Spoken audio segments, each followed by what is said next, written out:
time. What's going on, everybody? Welcome to another edition of Corner to Corner Wrestling Radio. We are live right here. The triple threat is all complete in the house. Myself, Stan Grubb, and my tag team partners this evening, Rob Hefner. What's happening? Brian Taylor. What's going on?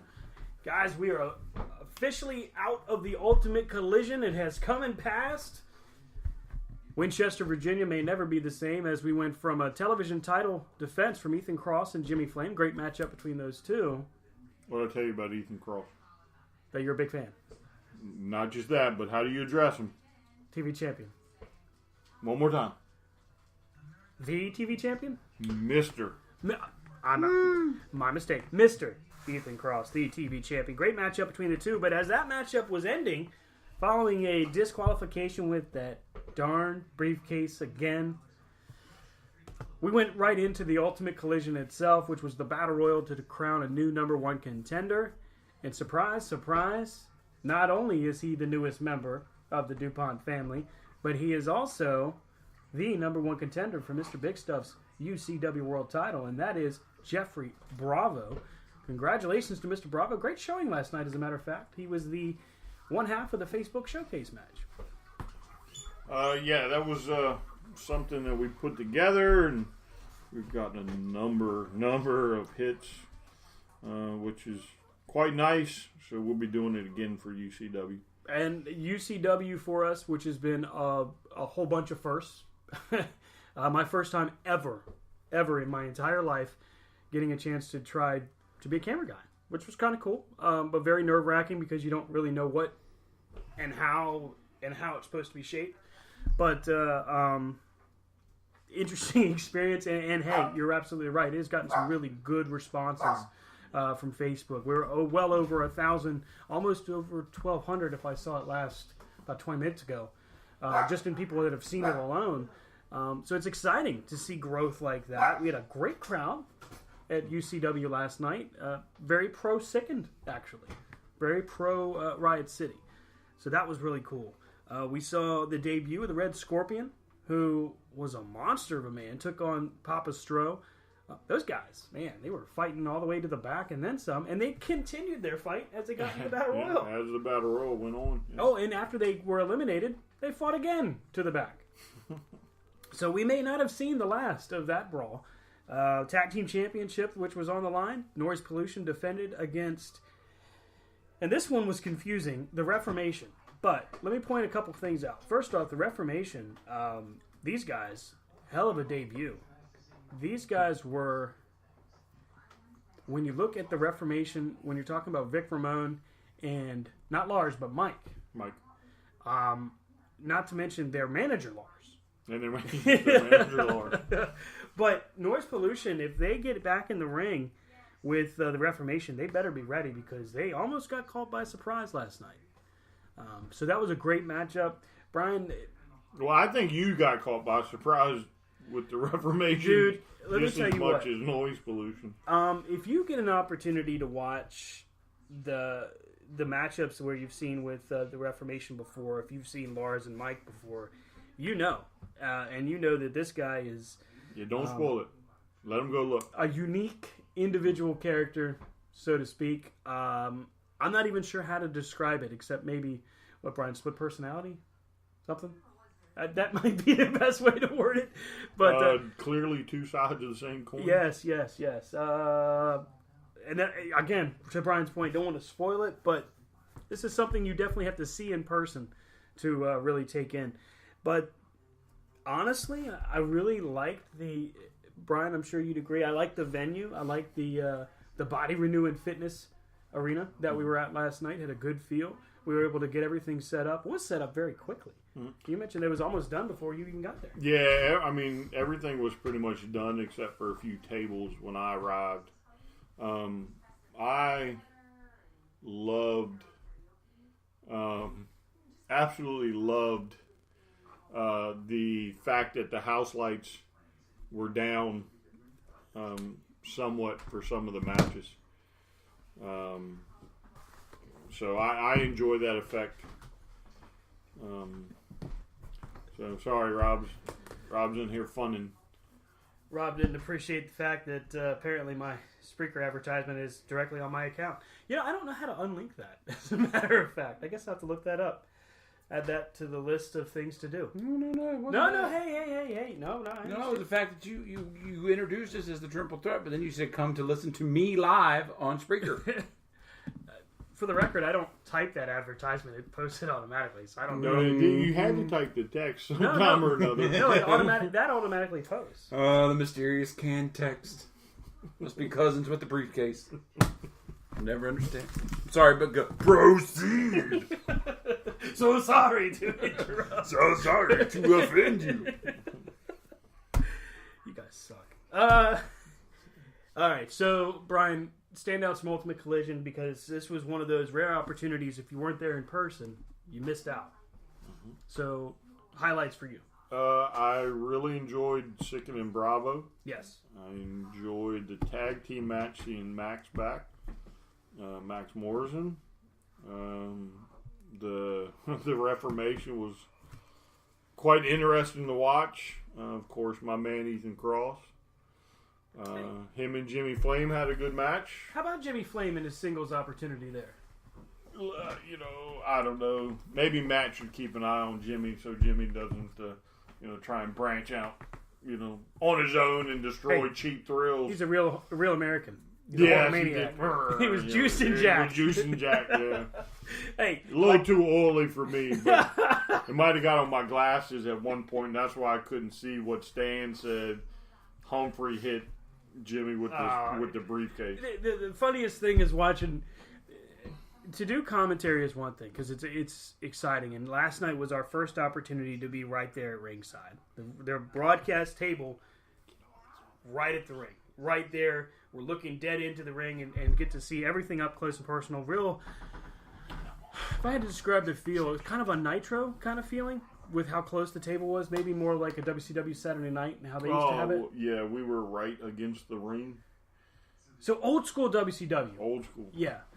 So that was really cool, but it did catch us off guard. I mean, when you sit ringside at a live show, of course it's right there in front of you, but there's still that barrier. There's still that space. When you're at the apron, when you're literally sitting in front of the ring while the action's going on, in a battle royal, for example, where people are getting dumped over the top rope, and at any point in time, they could be right there in your lap. Yeah, like with Ethan Cross, when he was getting eliminated, very easily could have ended up in the middle of the broadcast table. Well, I almost think he might have tried to avoid it just a little. Well, I don't blame him because hitting the ground at the arena itself, the floor wasn't necessarily padded, but it's like a gym. It's a sports arena, so it's got a little bit of give to it. But hitting the table, getting the bell, the laptops, the headsets, the chairs, everything kind of falling on top of you. Didn't want to hurt me, because we do. Right. We do talk from time to time. Well, I will say there was an awful lot of glad handing going on. Oh, yes, Mr. Champion. Yes, sir. Please. Thank you. Please sit down and talk with me, please. He didn't shake your hand. He shook mine. Don't get jealous. I mean, hey. Don't get jealous. Maybe this Civil War that's going to happen in Ultimate Collision. Even Max high-fived me first. So maybe I should tell you something. Oh, is that right? Maybe. So the pecking order is real. I gotcha. There's a hierarchy. Thanks, Max. I tend to think it's the suit. Oh yeah, Brian was dressed to the nines last night. Got to give him credit for that. Dressed up. See, this is my fault. I thought, hey, it's a house show. We're not going to be broadcasting live. Hey guys, you're broadcasting. Yes, we are. Brian says, hey Stan, I'll be right back. Comes back. It's like Clark Kent and Superman. Poof, he's in a suit. Amazing. I was actually impressed. I don't think that's honestly, I think that's the first time I've seen Brian dressed up outside of one of our weddings, Rob. Oh, probably. I'm just saying. I mean, I just am shocked I fit into it. Hey, you pulled the look off. I will say this. Some people did question it on Facebook Live. Who's that weird looking dude in the dressed up? No, they didn't, because I was not seen on camera. You were at the very beginning. You were. Yeah, maybe at the beginning. Gotta fire that camera guy. Not gonna happen. Damn it. Anyway, you could probably cuss the director, and you wouldn't get fired as a camera guy. Son of a. Okay, fine. So that's Ultimate Collision. Again, a very good event. I really enjoyed myself there. My daughter was in attendance for her birthday. If you're listening now, Kara, you should be in bed because it's late. But no, she had a great time. She got to meet MC123, or gave her a bracelet for her birthday. She thought that was pretty awesome. Quick shout out to all of the guys on UCW for taking a moment to say hi and happy birthday. It was really cool. And even maybe the softer side of KR Superstar, who told her happy birthday. Now, granted, he did call me grubworm right after he said it, but he still told her happy birthday, which means something. Maybe Brian, the Civil War of UCW. Yeah, I say we table that. We hold off And come to it at the end. because I think it's coming. Yeah, let's All right. hold off. So to go forward, sometimes you got to go backwards. Let's take a look back at the week that was, and the weeks almost that was. We'll start on Saturday of last week, the Scenic City Trios event, which we were fortunate enough to attend. And no, you didn't hear us last week because we were all freaking exhausted by the time we finally got back from Tennessee, Hickson, Tennessee. Which great trip. I enjoyed myself. We got to see Justice League. Great film. Let me just put this out there. I don't buy into Rotten Tomatoes at all when it comes to their quote-unquote certified fresh ratings or any of that garbage. And I certainly don't follow anybody on social media to get their movie hot takes. I honestly thought Justice League lived up to the hype, and I think at the end, when they finally pull it out of theaters, however long that run goes, they'll do just fine as far as box office. I think they made their budget last weekend. We can expect them to do just fine. But Brian, I thought the movie was good. Yeah, I did too, but I still want to see the complete Snyder version. Yeah, I definitely want to see the ultimate release and see what the director's cut shows. Rob, what did you think of Justice League? I thought it was great. That's it. First time on the mic in 2 weeks, and that's Rob Hefner. You may not remember his voice. He is part of the crew. you may know him from such films as He's Troy McClure. Nope, I'm going to get a daggone copyright. So get this, guys. We broadcast last night. We did a special broadcast for the show. That's why I don't talk much, because he doesn't shut up. I know. I never do. He says, "Hey, how'd you like Justice League?" I said, "It's okay." And then he went right on to something else. He said he was done. Didn't he Yeah, say you he did was say done? you were You done. said you were done. I never said I was done. I just took a breath. Well, you're done. Apparently. Well, that's because the director told him to shut up last night, and now look what happened. He's all mad. Am I allowed to speak now? It's your show, apparently, according to the tagline, so go ahead. Proceed. Thank you, Adam Sandler. Stans Adubla Oblongata is mad. Mama said. So, last night we broadcast Ultimate Collision, which was a lot of fun, right there at ringside. And as soon as it posts to YouTube, which all of our broadcasts do, I get a copyright email. So I had to pull it down. I apologize. I do have the raw audio. I don't know if we'll repost it. or we'll repost even if we have to cut the music. We got to figure out. Cut the music. We did finally figure out whose theme it was, thankfully. And I'll have to get in there and try to take it out if I can. I'll get Brian to see if he can help me out. He's the master of pretty much. again, even if we lose 10 seconds, 15 seconds of audio. That's the thing. I mean, it was. Yeah. Anyway, and it's just him coming down to the ring. So yeah, never gotten an email from YouTube before where we got a copy. Well, no, that's not true. Have we? Oh well, they don't like us in Japan. No, Japan loves us. We just can't get there. We just can't get there. That's right. Hey, Dave. Hey, Dave. Ichiban. UCW, number one. Konnichiwa. What's that? Incoming text? Some bitches. Thank you, Dave. UCW, number one. So, we go from seeing Justice Love League. you a long time.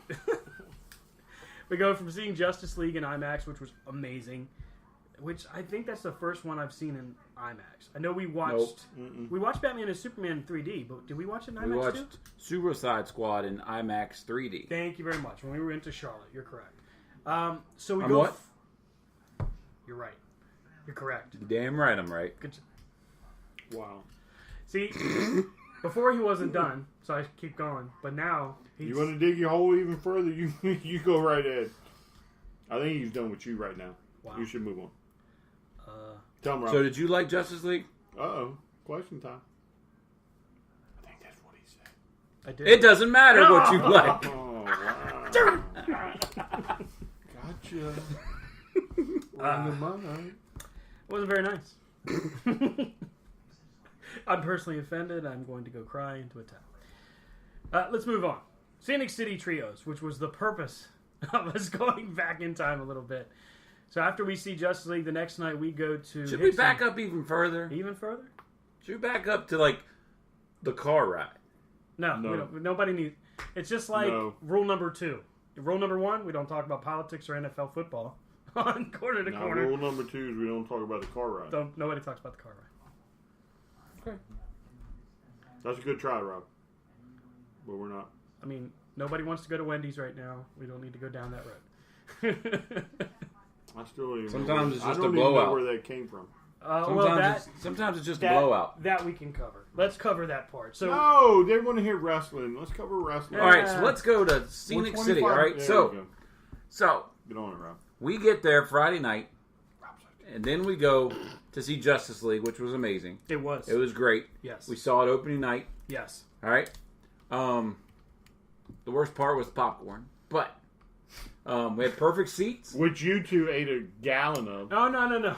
A tub. I have to admit that I couldn't get through it. I couldn't get through a fourth. I was good, but it wasn't that good. Well, see, the problem with my popcorn was that I had to last a little bit before they remade popcorn. So we don't talk about the blowout. We talk about the popcorn.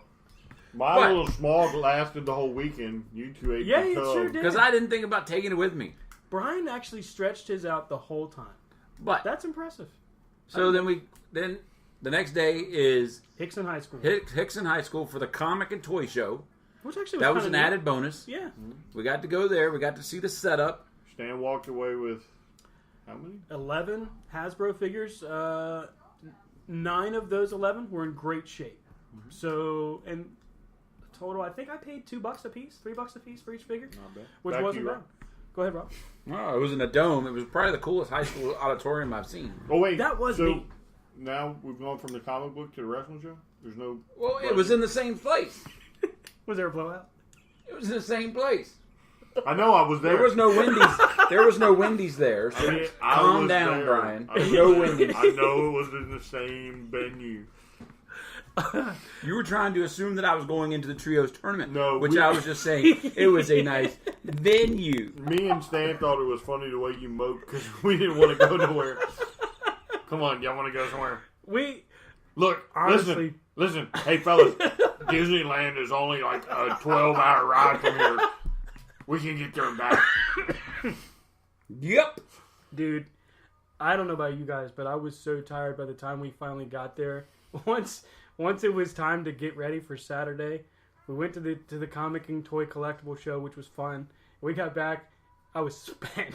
I was ready to go back to bed, which I did for another couple hours.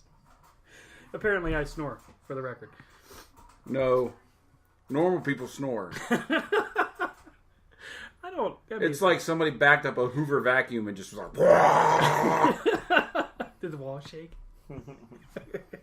All right, Scenic City. Scenic City Trios. Okay. We're going to talk for 2 hours and we ain't even going to hit Scenic City yet. Had a great opportunity to meet the guy in charge of Scenic City, Mr. Dylan Hales. Excuse me. Very nice guy. Really had a good time talking with him about just some of the logistics of it. And then we get to the event itself. Man, it was... First off, you could feel the energy in the room. Everybody there was excited to be there. We got a chance to meet Papa Hales for the first time. That was pretty neat. Pretty cool. He is... I think he's more over than any wrestler on the show. The guy walks in the room and everybody goes like, "Hey, it's Papa." I mean, even I did it. I was like, "Hey, look, it's Papa Hales." So I thought that was pretty neat. Let's see here. All right, so you had a bunch of different types of teams here. You had brawlers, you had high flyers, you had technical, you had the Carnies, which is a group in and of itself. The Viking War Party. And the Viking War Party. So let's talk about that. Since you're bringing them up, let's do that one first. Imagine, if you will, you're sitting at a wrestling show and a fight breaks out. And all of a sudden, they're fighting in your lap. That's basically the Carnies versus the Viking War Party. No, you should rephrase it. It's not in your lap. It's in every everybody's lap. lap. These guys were crazy. In a good way. It was entertaining. It was awesome. But it not scary, but like, holy crap, what's going on? Says you. How about when I was scared poopless. How about when Nick Iggy gets thrown over the railing and almost over top of all three of us all at the same time? So the Viking War Party's in the ring. They're throwing chairs in the ring. They're getting the crowd riled up. And out come the Carnies who, nah, screw that. We're not getting in the ring. All of a sudden, the brawl is on. And they're everywhere. They're in our laps. They're behind us. They're up the risers. They're on the stage. They're going through tables. They're hitting each other with our chairs. One guy never got his chair back, by the way. I've never seen a fight like that. Ever. I mean, how much did they spend 15 minutes outside the ring? I'll say at least. At least? And the referee is just sitting there like, cool. Look, there's a fight. I mean, my favorite part was when Iggy looked at that lady and she's like, called her an old hag. And then she took it personal and was like, all about like, when he was getting his butt whipped by the Viking War Party, she's like, that's what you deserve. Oh my God. She was so angry. But it was, I thought it was great.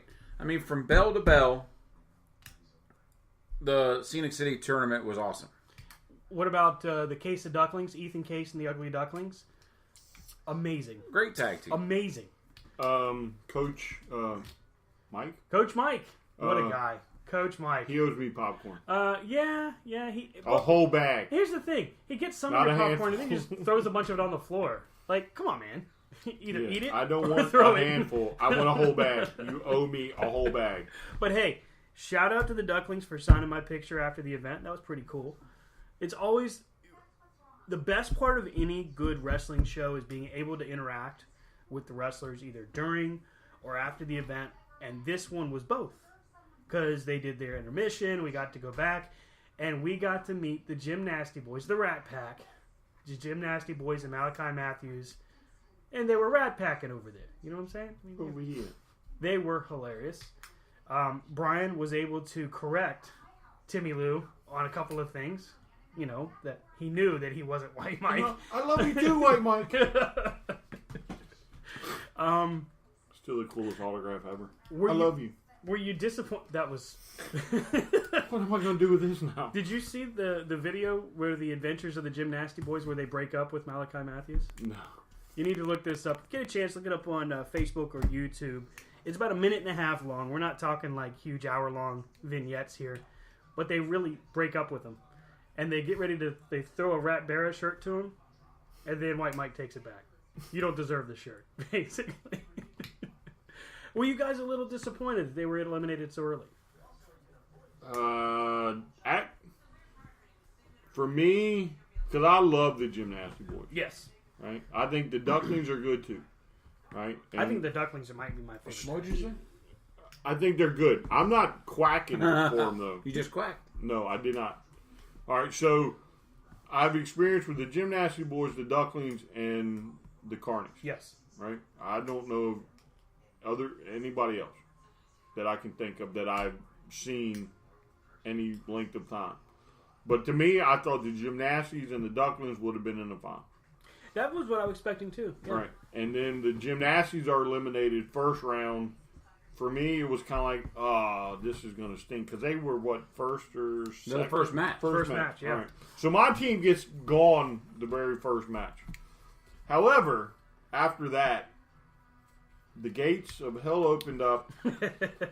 And you didn't have time to really breathe from that point forward. So, I quickly was like, oh, it sucks. Oh, this is incredible to watch. So, the disappointment left very quickly. Mm-hmm. Well, we knew we were in for something when the security comes over to the old man sitting in the wheelchair beside you. Yeah, the wheelchair, yeah. And tells his family, you might want to get him out of here. Yeah. Be prepared to move him. Well, and then when they don't move, he's like, get ready. Yeah. Get ready. And then sure enough, It happens. The Viking War Party and the Carnies, I think, may have stole the show. But what I think should have happened, and I like the Carnies. That should have been a double DQ because of the match. And then Jim Nasty Boys should have won their match. So then in the mid card, going up to the finals, you could have had Jim Nasty Boys versus the Ducks. Because anytime those two teams get in the ring, it's awesome. Tremendous matchups. We did see in that matchup, we keep going back to it, we did see Kerry Awful take a nasty spill in the middle of his matchup with the Carnies and the Viking War Party, where he ended up hurting his ankle. Yeah, but that was the next match. Was that them versus Glory Pro? Yeah, that was at the very Yeah. end. I guess he twisted it or come off the. I mean, the match was over. Yeah. And then all of a sudden he's grabbing his boot. The funny part was, if you watch the faces of Glory Pro, yeah, they were like, "We won." What? Yeah, that was what? It kind of caught him off guard. The ending came fast. Like the fight was on, and they were just as hard and heavy as the Viking War Party and the Carnies. Oh yeah, but what was funny about that one is when the guy is laying right in front of us, and Rob is stay down. He's like, lay down, and he just pretends he goes. Like, take a nap. He's like, that's a good idea. That's why. Again, I love independent shows as opposed to the machine sometimes. Well, there's the matchup with Gunnar Miller, who we had never seen before, and Cyrus the Destroyer. Gunnar Miller, if he doesn't get picked up by the big time and fast, I'd be surprised. No, I think I read he's only like 26 or something like that. He's got a very Bobby Roode-esque build. They could almost do like an evil Bobby and a good Bobby, and bring in Gunnar Miller for the good Bobby or evil. Who, breaking news as of this past week, Gunnar Miller is part of the 1%. 1%. Another person's come to his senses.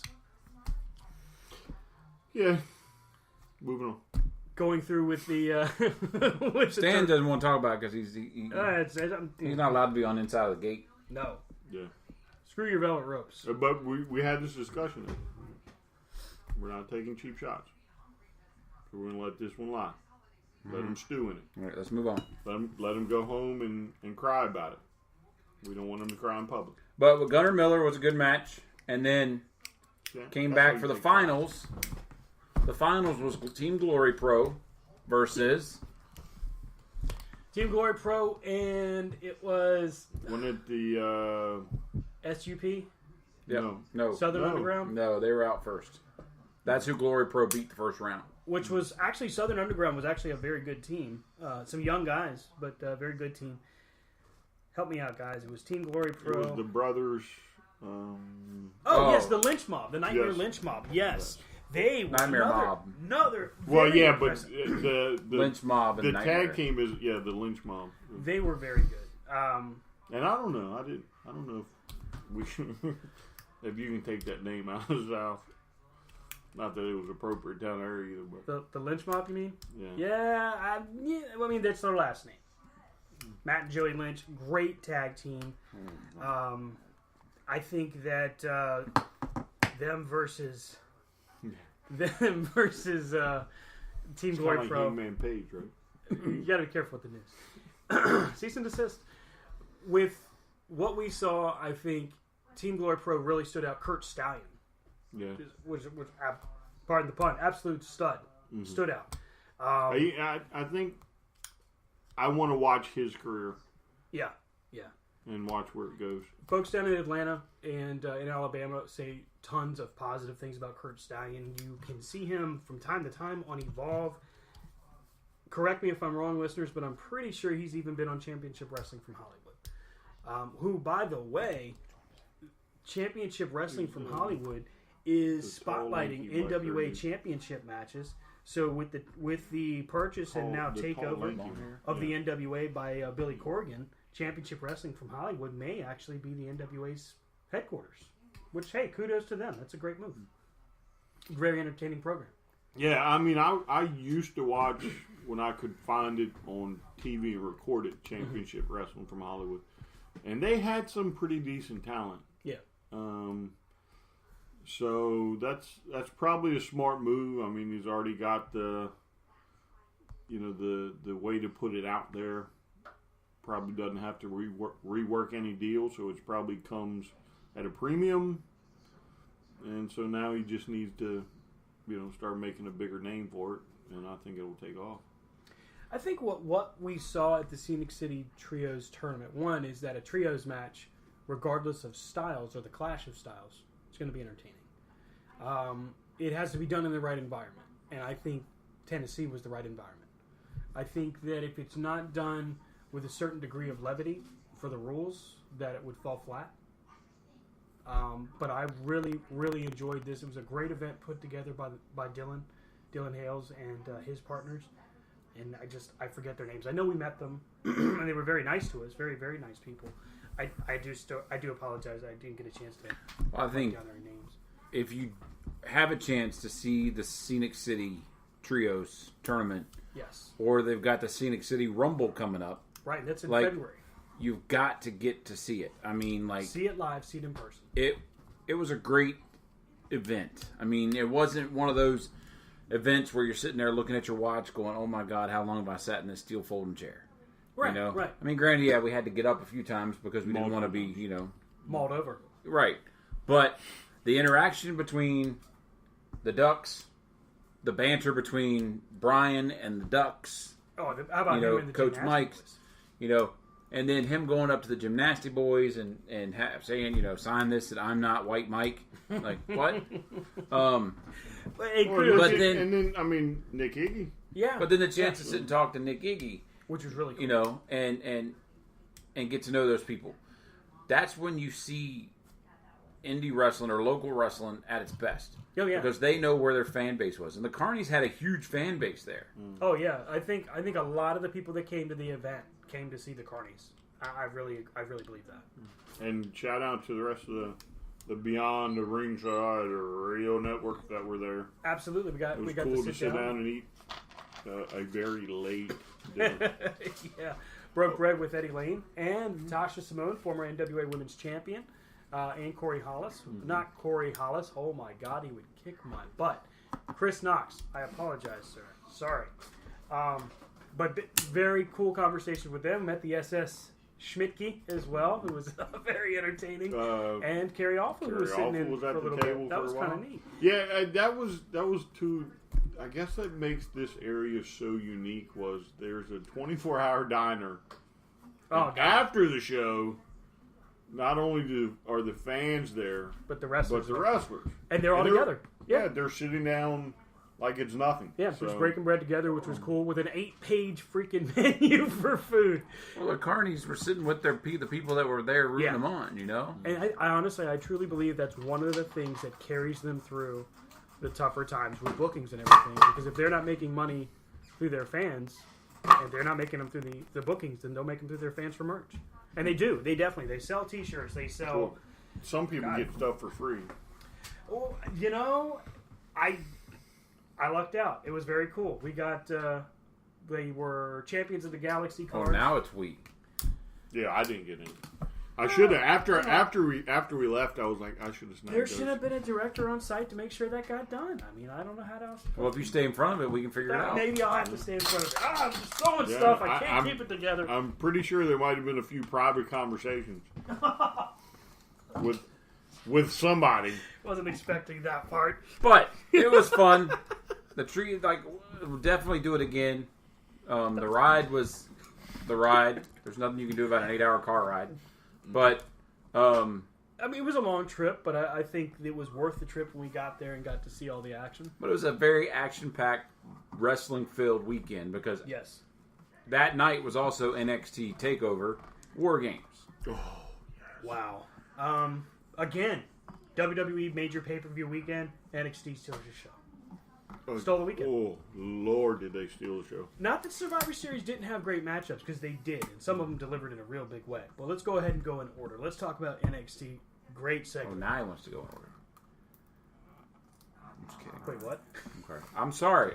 It's hard habits to break. See that over there? Sorry. There's a train over there. No, it's off the tracks. Sorry. NXT TakeOver War Games. So, what was the surprise for you coming out of War Games, coming out of NXT? Was it the War Games event? Was it the title change that we saw? Was it the women's title matchup. What was it that shocked you the most coming out of NXT TakeOver? Sienna Almas. Yeah, him winning the world title. I mean, Drew Galloway works so hard to get back to WWE, to get to NXT, finally wins a major title, and it's taken off of him less than 4 months? Yeah, but, I mean, NXT is like that sometimes. Look at Balor and Joe. Look at Nakamura and Rude and or Joe. Nakamura and Joe. Yeah. So I don't think down there the importance is of so much is like how long you hold it. Is that you held it. Right, because once you hold it, you're almost guaranteed to go back up. Yeah. Back up, right. Or up in general. Or get it back. Like Joe. That's true. Right. And to me with Sienna, he's been there for a very long time. How long has he been in NXT? Quite a while. 2 years? Isn't he an NXT created persona? Well, yes and no. Yeah, he came in under a mask. Yeah. He came in under a mask signed by Triple H specifically. Another one of those type of experiments that we did with Mystico, who was Sin Cara. Because when he originally in Los Ingonables? Didn't he form the original in the faction AAA version of it? Yes. Yeah, I think so. But that's the original. The Japan came from them. Yep. So I mean he was a big name outside of the States. Maybe the lower states where they would probably travel. But for me, if you watch him, he starts to rise and then he just kind of stalls. And everybody realizes he stalls. Well, and then he goes back down. Yeah. And then he rises and then they stall him. Yeah. And then now it's, he's been pushing through. It seems like they couldn't find the right way to edge him in there. And then when he gets his manager, who I want to say is Sophia? No. I botched that. I don't know her name. Anyway, he gets his manager. And boom, he's propelled into the stratosphere, basically. Which the matchup between him and Drew Galloway, great. I keep calling him Galloway. Drew McIntyre. Well, if I remember right, this version of his character is more in line with his character in Los Ingonables. Yeah, this is more along the lines of who he really portrays in AAA. Plus, at the same time, he has now the ability to, much like a lot of other. Sorry, that's a guinea pig. Enzo in the background screaming at us. You hit something, the alarm went off. Whoop, whoop, whoop. So a lot of the times when you see matchups like this with McIntyre and with McIntyre and Sienna Almas, I mean, your expectation was that McIntyre's defending and he walks away as still champ. But Almas takes a really great step forward. And this isn't the first time that he's really surprised or impressed with NXT. It was just the most... It was unexpected. Widest spotlight. The best surprise call of the night, I think. Great matchup between the two of them. I thought the women's matchup was a bit surprising with the winner. Because the way they had been, at least from my perspective, with the way they had been preparing Kairi Sane, to me, it just looked like that was their next champion. That was their next selection. But Ember Moon is not a poor champion. Right, but if you go back to what was it, a first match with Asuka? Yeah, I will almost lay money she was going to win that first match, and then she got hurt. Oh, with her shoulder, yeah, right. And then it was bad enough to where they're like, scrap the plans. Asuka wins. Yeah, and then she just didn't have the momentum the second go round, and plus by then they started making 500 and some odd days. They realized they better start counting, and it just wasn't her time. And then I think this was her time. I think with the way we saw things play out from after Survivor Series moving forward, it makes sense now with who's champion and who's going to be on the chase. But it caught me off guard just because I thought that, I mean, you got so many great selections in that four-lady matchup. You got Nikki Cross, who, in my opinion, is probably your next big thing as far as female talent. Kairi Sane, who is an established star. So when she wins the belt, she only serves to help the title. But Ember Moon, if there's a case where winning a title is beneficial, in a two-sided fashion, I think Ember Moon is the one that's helped the most. Although Ruby Riott might have benefited from that. Yeah, but she wasn't in it. It was Why Peyton Royce. Why do I keep? I thinking think it's Ruby originally Riott? it was Ruby Riott. Did I get that mixed up or something? No, I think originally it was Ruby Riott. I think there's definitely still time for Peyton Royce though, for the icons, Billy Kay and Peyton Royce. But Aleister Black and the Velveteen Dream. How about the Velveteen Dream? What a standout performance for Patrick Clark. We saw him first in Tough Enough. And, he had a lot of heart and desire. He was one of the only credible findings in that group that came from a wrestling background. And we suddenly see him as the Velveteen Dream. And we're like, what the hell is the Velveteen Dream? And then he gets into this feud with Aleister Black. And we're like, whoa, we've got a whole nother dynamic to explore. Rob, I know you saw this matchup as we did because we were all kind of catching it either on the way back or maybe seeing it through replay. What do you think of a character like the Velveteen Dream? Well, for the record, though, not all of us were watching it. Some of us were sleeping and then scared shitless. I wasn't watching it because I was driving. Yeah. Well, that's true. I was holding the phone. So myself and Brian are watching while Rob's driving, and I'm No, by then I wasn't watching. You had it by your shoulder. I couldn't see Jack. So I'm falling asleep in the car, and Brian, I don't even remember what he said. I just remember he said stand or something like that. My arm pops up, the phone goes in the air. I'm hopping out of the car. I guess just picture that point where you jump out and scare somebody, and they just react like no! That's how Stan reacted in the car. It was bad. It was not a good look. It was awesome. It was awesome. But that was seeing Patrick Clark in that character, because it is definitely a character all by itself. He could, if he were to ever have to, if he goes back to MCW, you've got Patrick Clark, which he can do just fine and was over in Maryland, or he could do the Velveteen Dream and carry that for the next decade or so on the indies if he wanted to. I did not know he had that gear to him as far as from a psychology standpoint. And I was very, very impressed. But Aleister Black, who I think, as far as from NXT right now, he is definitely their next big star. So he was an impressive call-up. Well, he will be an impressive call-up when he's called up. Let's see. Isn't there another match? How many matches? There were 5, right? Let's see here. So I think we're missing a singles somewhere, maybe. I'll just go ahead and pull up Takeover here, and we'll just take a quick look at the Aleister results. Black versus Velveteen Dream, the women's title match. Yep, that's 2. The world title match, or NXT title match, that's 3. And then the War Games. Was it only 4? I thought there were 5. Because you got to think all the main characters were in War Games. Right, so we had the War Games, which was the Undisputed Era versus Sanity versus the Authors of Pain and Roderick Strong. We had the women's title matchup, which was Ember Moon defeating Kairi Sane, Nikki Cross, and Peyton Royce. And then Andrade Cien Almas defeating Drew McIntyre to win the NXT Championship. And then, of course, we also had Aleister Black beating the Velveteen Dream. Oh, yeah, here was another standout matchup. Lars Sullivan and Cassius Ohno. That was a hard-hitting matchup. These guys beat the hell out of each other. I still wonder why Cassius Ohno isn't at the top. I still think he is the guy that should be there. They've got plenty of stars.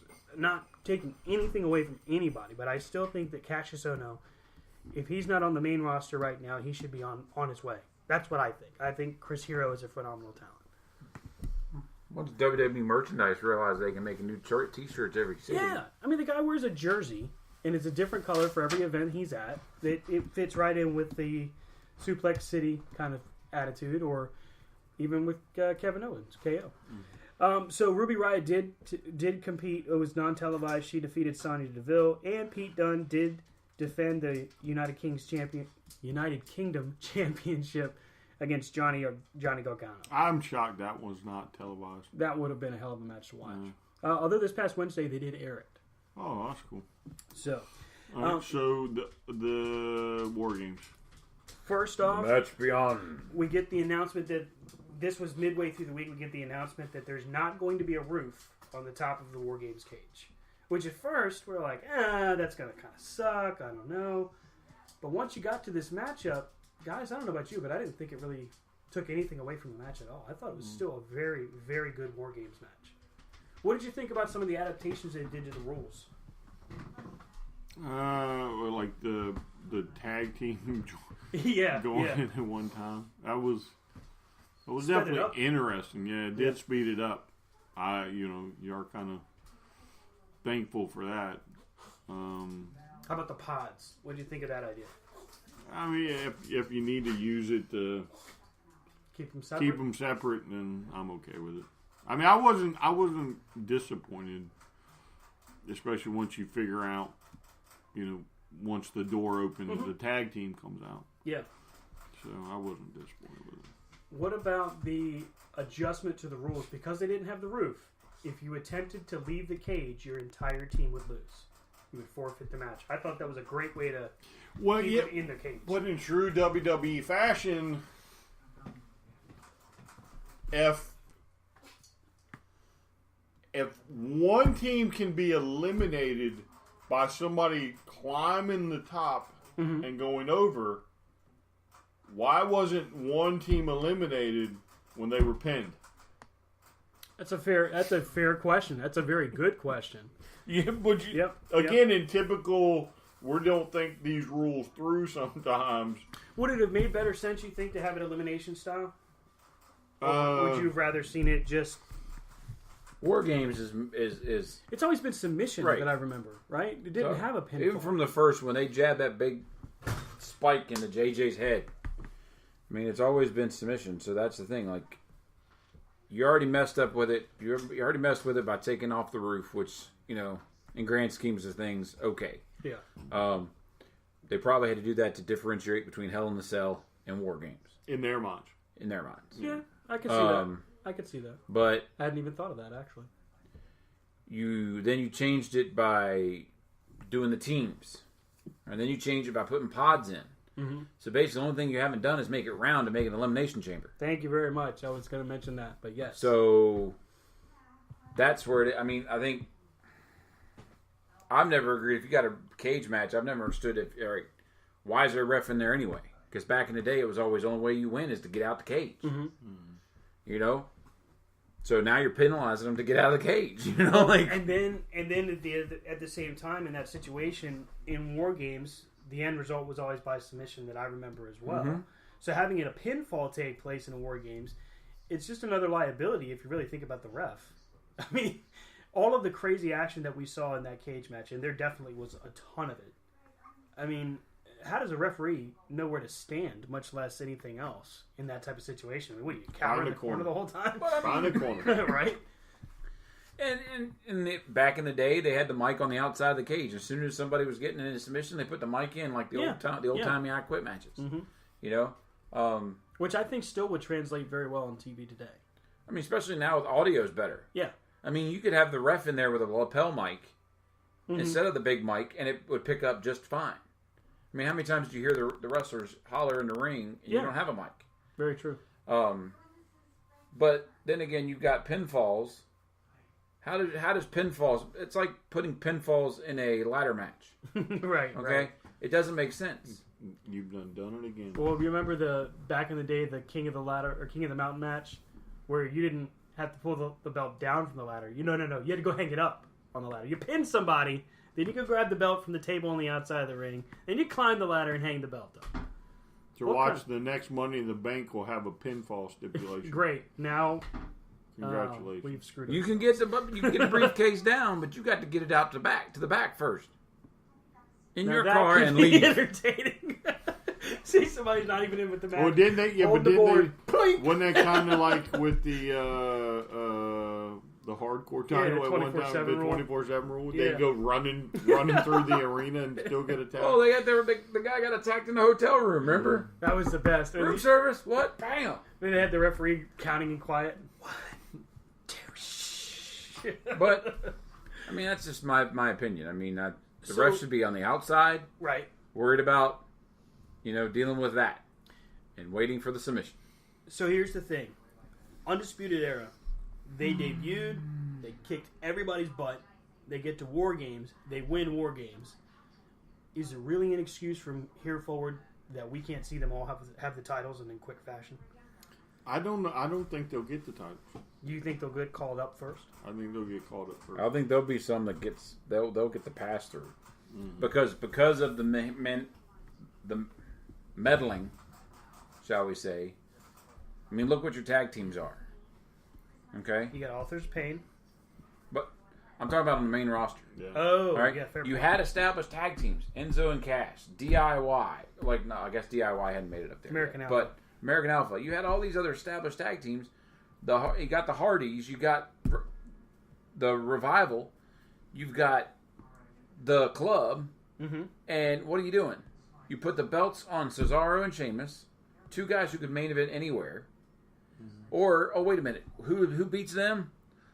The Shield 2.0. All right? Two people that you spend how many millions of dollars and how many hours of programming to get them away from the Shield man, and it just to put them right back in it. Should be pointed out that the only real logical reason behind that, from their point of view, was to make Roman Reigns their centerpiece again. And look what happened. They took the titles off of Rollins and Ambrose, and who got the belt? Who completed the Grand Slam, as they said? Roman Reigns. And where do you go from here? But here's the thing, to the debate that we've had countless times. Roman Reigns wins the Intercontinental title. He's now getting cheered again. Somebody in the back's going to go, this guy's a star. He's going up to the top back from WrestleMania. Well, yeah, but the problem is he's with the Shield. Right. So the And Shield is over. The Shield is over. Yes. The Shield has always been over. Right. Yeah, right. The individual parts of the Shield are not over. No, not to the extent that the Shield is. Correct. They are almost like the Freebirds in that regard. That, Yes. Well, Michael Hayes is over. Terry Gordy's over. But Jimmy Garvin, not so much. Well, no, Jimmy's over, but I'm talking like Buddy Roberts. Oh, yeah. Buddy, yeah. not so much. Well, I mean, Billy Jack, whatever nickname you want. I mean, it's just you look at it, and I love Iron Anderson, but when he was in the Horsemen, he was part of the faction, right? right. But when he wasn't in the Horsemen, where was he? They put him in other different factions because Arn is a worker. You know? And that's the way you do it. Yeah, and when the Shield is over, I'm sorry. No, go ahead. Go ahead, finish. When the Shield is over, it's because now, instead of you having thousands of people booing Roman Reigns, you have Rollins fans and Ambrose fans cheering for those people who are now, in facto, rooting for Roman Reigns. Right. Because, it's not like you can be like, all right, hold And up this color if you're rooting for this person. And it's funny because we've had the conversation, and I've often said that regardless one or the other, Reigns is a star, and I believe that. But at the same time, seeing the reunion of the Shield and seeing them put the Intercontinental title on Roman Reigns, it explains your point perfectly. Because now it's like, oh well, he's getting cheered. He's going right back up. Makes perfect sense. I guarantee you, if they did Monday Night where they interviewed the Shield like they've done every other tag team, where they introduce them all to different. Oh yeah, and the different reactions. It would be yay, boo, yeah, and then they'd be like the Shield. right. Agreed. I agree. You had a point. Well, I think they even did that though. I think there's a spot where they're kind of separated. You can hear him cheer for Rollins. You can hear him cheer for Ambrose. Yeah. And then there's Roman. And they're like, oh, okay. You don't hear nothing. Very good. Yeah, so that was when they first got back together. Dean comes out, people go nuts. Seth comes out, people go nuts. And Roman comes out, and they're sitting on their hands. Yeah, that did happen. So, getting kind of back to War Games as we head towards Survivor Series and cover that as well. Authors of Pain, great showing for themselves in War Games. Roderick Strong, to me, another guy that's a surefire call-up very soon. Sanity doesn't get enough credit for their performance in this matchup. Great performance by all three men. Alexander Wolf, I mean, you might as well call him the MVP of that matchup because he took a beating. Well, I mean, like any The thing I liked about War Games NXT, and that's like I like NXT anyway, is there's never a thanks for coming guy. Right. You know, there's always, when you do matches like any ladder match you've seen, any Money in the Bank match, any Elimination Chamber, there's always that you're here because you're here. Yeah. Yeah. You're not you don't pull your weight. Yeah. In War Games, nobody did that. No, I mean, nobody sat there and said, all right, well, I'm going to phone it in because these guys are the focal point. Mm-hmm. You know? So to me, they'd be stupid not to have War Games at another event soon. So, a couple questions then coming out of this whole wrap up from NXT. One, War Games WWE style. Barring some tweaking, which I think we all agree should be done, would you do it again? Well, I think it'll be done again. I think it'll be done on the main roster, and I think it'll be done properly. Think they put the roof on the cage? Yes. I think this is a test. To see how it plays. To see how it plays. Yeah. Would you call this first venture into War Games from a WWE perspective a success? Yes, because it was done in NXT. Yeah. NXT is experimental. They can make mistakes in NXT, and it doesn't make Vince look bad. Right. I mean... But the problem is, Triple H is making Vince look bad. Yeah, I mean, let's put it in the main roster. And then after this, I say, Survivor Series. Yep. So we got the New Day. The 3-man group. Mm-hmm. We got the Shield. 3-man group. 3-man group. And let's put the Miz and Sheamus and Cesaro. There's another 3-man 3-man group. In that environment, do they sell out? As far as like what NXT does, or do they tweak it that much more in the vain attempt to try and make it more entertaining? Right. And they come up short. Not to say they couldn't pull it off, but I don't think you can do it at this time with what you have on the main roster. I think they WWE-fy it. Mm-hmm. They Vince it. Mm-hmm. And Vince it. I like that. You have the same crap you see in ladder matches. You have two people fighting in the middle of the cage, and the rest of them are all sitting on the apron against the ring, and then they all look for their cue like, all right, I got to get up now. And I think that's what you're going to have. I think Rob just cued them again with another idea. And unfortunately, I mean, I would love to see matches where everybody's involved, just like War Games. The problem, what I loved about War Games is it was an ADD-friendly match. Because there's stuff going on everywhere that your attention could be anywhere. That's true. I mean, you got WWE, hearings and everything. it's like, oh, wait a minute. I'm magically healed, and I can run to the top of the cage and stop you. Selling is definitely a lost art. Once it seems like NXT, they do it well. But once they get to that one point, it's like, no, just make sure you meet, what'd you say, your cue. Make sure you keep your eye open for that spot you're supposed to be at. Not make sure you tell the story right. It's make sure you get to that spot, which is, that's really a shame. So we go from TakeOver, which I think we would agree was a good show. Would you think that it outdid Survivor Series? It's kind of a tough shot because Survivor Series really wasn't a bad show. There were some matches there that made no sense. That happens. But we get to Survivor Series. Gosh, so much action to call. You had the Women's Survivor Series matchup, which was on one side, it was captained by Becky Lynch for Team SmackDown. And then you had them taking on Team Raw, who was captained by Alicia Fox. This matchup, to me, made no sense except to just make Asuka a fan. I mean, not Asuka a fan, but to make her a legitimate star. I mean, it was really the Asuka spotlight. It was. I mean, if we're really calling it what it was, because everybody else was just supporting cast. It was just because you built her up. You know, like they built her up because she's Asuka. She's this unbeatable and the new phenomenon. Well, you could not, you couldn't very well take her in there and have her lose. Well, yeah, but to me, you could have because it's not a unless it was one of those singles things. match. You know what I'm saying? Mm-hmm. If it wasn't elimination style, you could have. Yeah, Well, yeah, but even that, I mean, it's kind of like a battle royal. Is like I'm undefeated as a singles competitor. Yet you step your butt in the battle royal, and what's the first thing happens? You get thrown out. you know, right. As soon as you step in. So you suck at battle royals.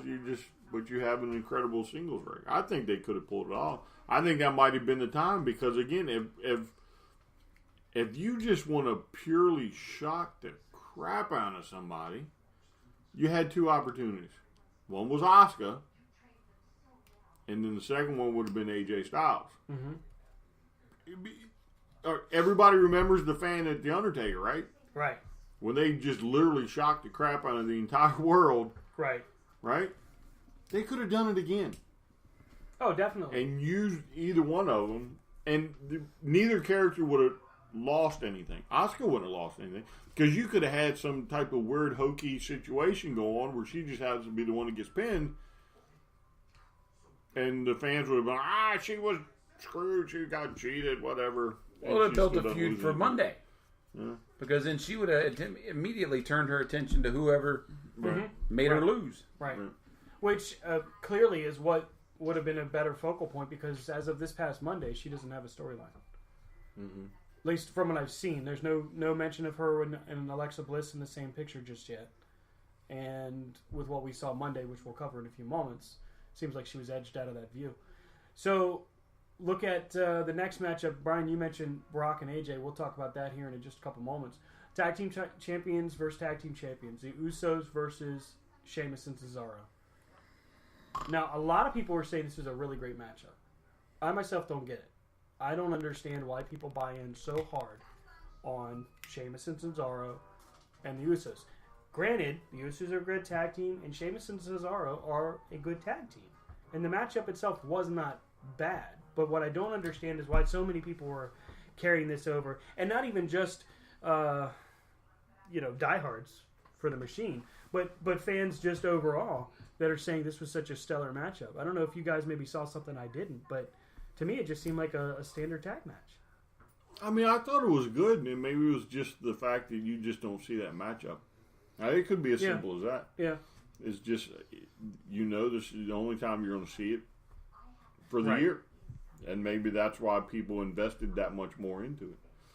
I mean, literally, the Usos are the hottest, not the hottest, but the best tag team on SmackDown currently. And then, with what you're doing with the Shield, Sheamus and Cesaro are equally as important on Raw. Right. Because for whatever reason, you just undervalue certain people. Yeah. Right. I didn't think it was bad. I mean, No, it definitely wasn't a bad match. I didn't get why so many people ranked it so high. Yeah, again, it could be just, hey, this is the first time we've seen it. Now, Rob, did you get an opportunity to catch that matchup? I know we were all kind of watching it in different spurts. I think I caught half before I fell asleep, the other half the next morning, some kind of thing. So how about the women's champion versus women's champion, Alexa Bliss versus Charlotte? I, for one, thought this matchup was awesome. I really enjoyed it. A little short, I thought, but I didn't have a problem with who won. Although, I wouldn't have been surprised or unhappy if Alexa had won either. It was a great matchup. I think coming off of the momentum of her winning the title, you couldn't have her lose it. Like, lose the match. Oh, Charlotte, yeah. Well, plus, I mean, she wins it off of Ric Flair's ESPN 30 for 30, which was tremendous. All of that publicity they're capitalizing on in the right way, I think. Right. It's going to build. Yeah. I mean, my issue is you build these storylines, and then you have this match, champion versus champion. Mm-hmm. You already have the brand versus the brand in the Survivor Series style match. Right. You should have added and then had Alexa Bliss defend her title against somebody, and have Charlotte Flair defend her title against somebody. Yeah. And I mean, I know we're trying to see brand superiority, but that's what the Survivor Series matches are for. But yeah, I got you there. I said my piece and I'll shut up. I agree. Enzo agrees with you. Cheering. That's my fan base. Enzo loves you. Let's talk about the fan. What about the Shield versus the New Day? I thought the matchup was very good. What I didn't understand was the length. If I'm nitpicking, if I'm splitting hairs, it was too long, and I thought honestly it made the New Day look worse. Not that the Shield should dominate, but if you're gonna do the Shield and have them win, I'm thinking 5 to 8 minutes, not 15 to 20. And if you're gonna have the New Day come out there and be the New Day in their true fashion, they should have been able to go toe to toe and maybe had a better look. Yeah, but it's just straight nostalgia match because you invested in the Shield. Right. Again. For what? All we are focused on is the Shield. Yeah. I mean, they had shirts already. They did. If they didn't, they had them printed pretty damn quick. But either way, they were ready. So, to me, I wasn't really. To me, both of them have outlasted longer than I think they should have. You think maybe it's about time? Well, I think we already know that the Shield's probably going to get busted up here in a couple months. No, I think they go to WrestleMania. You think they carry through Mania? Yeah, wow. I think that's how Roman wins. I think it's... I mean, I am a fan of the New Day. I think they're funny. But you think it's time they get broke up? It's just... Not broke up, but it's time for them just to disappear. See, I think it's just too much. Like... I don't think they can disappear. Well, why not then have them go back to what brought them anyway, where they're kind of the quasi bad guy, not quite good guy. We're just going to make fun of everybody and shake our butts at you. Give them a talk show. You know, give them a segment. You know, where they can come out, they can make fun of people, they can build feuds. You know, it's just because the more you put New Day out there, where they are, there's no reason they shouldn't have the belts. True. I mean, they are a 4-time. Yeah, but there's 3 of them. Right. But I mean, they should. And they're allowed to do it legally all the time now. Yeah. You know, so in storyline land, you've built these guys up to be what they are. The pop culture has built them because they were supposed to be bad guys. And they were for a short time. Right, but then everybody would cheer them because, hey, this is going good. We were all, and we all jumped on the train of like, Bootios. They're going to beat the record. They're going to beat the record. They're going to beat, okay, they beat the record, now what? That's a good point. You know, so it's just like. Here's the other question. Now with all these factions, these 3-man factions that are formed, and now the New Day apparently is able to do the Freebird rule whenever they want. Why isn't everybody getting in 3-man tags? You know, I mean, you would think that if you want to be a tag champion, all right, well, let's get a third. We can compete with the New Day. Why does Miz have to team with Cesaro and Sheamus when he has 2 people in Mr. Raj? I mean, come on now. You're thinking logically. Oh, 5 versus 3. That's just too much. Can't do that. How dare us get Kurt Hennig's son over? Oh, my God, no. Or Mike Rotunda. Hell, let's not use Bray Wyatt's brother. You know, like Nope. Well, never mind Bray Wyatt. Boatloads of talent, the most over guy you got on the roster. Nope, we're going to leave him off the show. The biggest segue to bring up Sanity. Oh, yeah. And have Bray Wyatt as the leader of Sanity. Oh, my God. But how many times have you had the Wyatt family and now they're... The Bludgeon Brothers. Yeah. The whole big article, we're taking him off TV to repackage. To what, give him a hammer? And a cool outfit. If he comes out in that beat-up t-shirt, you know what I mean? It's this, they both have this red and black kind of garb with big leather trench coats and big so they got the gear mallets. the Ascension should have gotten. Right, with a big Harley Quinn looking mallet. It's actually kind of comical. Actually, they debuted on SmackDown. They looked all right, but I'd probably just take them back to the Wyatts. I wouldn't have bothered with the whole repackaging. Seems unnecessary. But we'll see what happens. Okay. 2 matches left on Survivor Series. 1, Brian, you alluded to it. AJ Styles and Brock Lesnar. The matchup by itself, great matchup. I thought AJ Styles had a good showing for himself.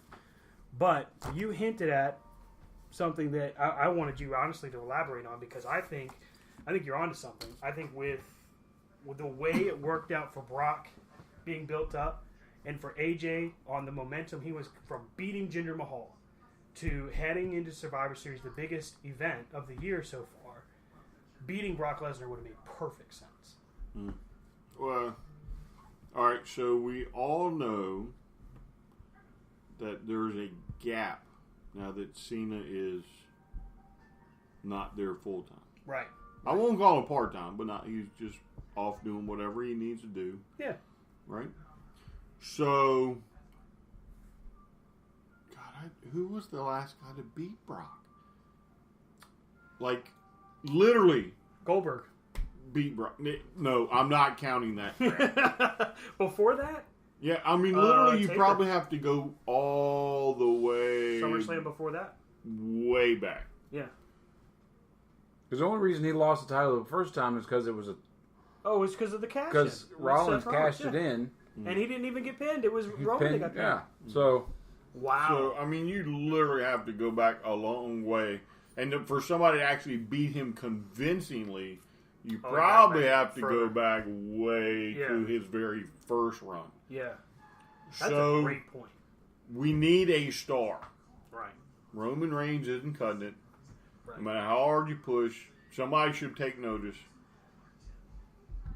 God, could you imagine what that would have done for AJ's career? Mm-hmm. Even though he doesn't necessarily need it. But waking up to ESPN the next morning, AJ Styles beats Brock Lesnar. And everybody would have gone, What? what? Right, right. And the ones that don't know wrestling would have gone, who's this AJ Styles? Yep. And then you'd turn it on, and AJ would have truly been the face that runs the place. The champ that runs the camp. Yeah. And he would have, to me, his star would have just shot right through the roof, Mm-hmm. and you could have used him as champ for the next 10 years and made millions